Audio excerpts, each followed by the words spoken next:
the Bollywood depiction and the Hollywood depiction of what spy networks are. When you look at the Hollywood movies across the years, like if it is even the British movies, if you were to see Bond movies and you see then, all the James Bond movies, and then you see Hollywood depiction of their spy movies, Bridge of Spies, and I can name so many of them. They're so well made, they're so sharp. And then you have Indian spy movies. Which Indian spy movie would you say is the closest to the truth? Is it Salman Khan? Ek Tha Tiger? Would it be Akshay Kumar? You're laughing. They're hilarious movies. You only see them as a comedy, it's okay. But they're not serious movies. This Salman Khan movie is more or less a Bond movie. With more glamour. And what is it? RAW-ISI girl and ridiculous story anyway. But it sold, I believe. Yeah. So what about the other movies? Like, what about Pathaan?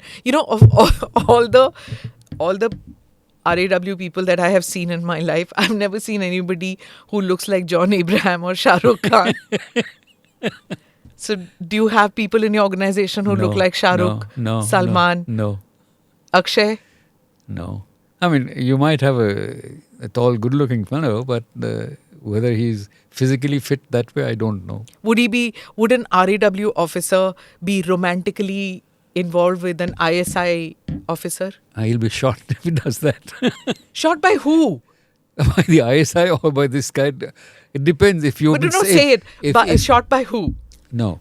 If it is an operation that you go and suborn that girl, it's different. But if he does it on his own, then it's different.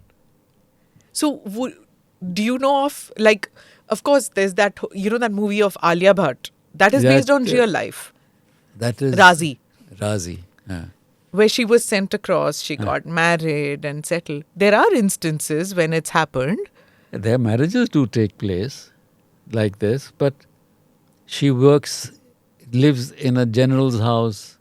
She is able to do the communication network, and she is able to get documents and something else. And then she's actually been married off by her handler or something like that. I don't remember the sequence. I think it's a bit rich. But you would have, years ago, is there any operation that you can talk about where somewhat similar to what happened, you can't talk about? No, I didn't have an operation like that. That's what you're saying. I'm sure there must be some operation you can tell us about. There is no such operation. No such operation involving the R&AW with the ISI.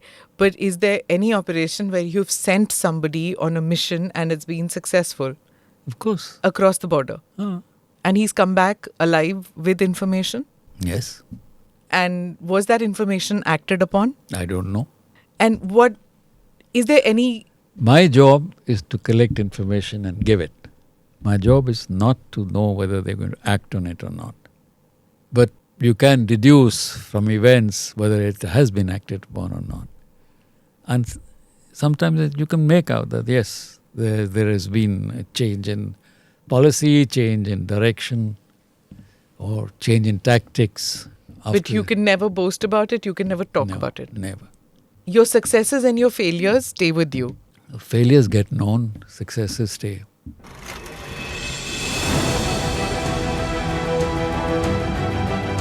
Namaste, Jai Hind. You're watching ANI podcast with Smita Prakash. अगर हम उसको मस्जिद कहेंगे तो फिर विवाद होगा.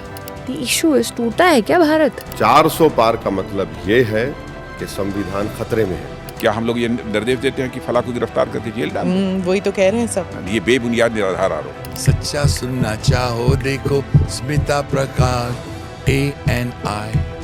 It does not lie.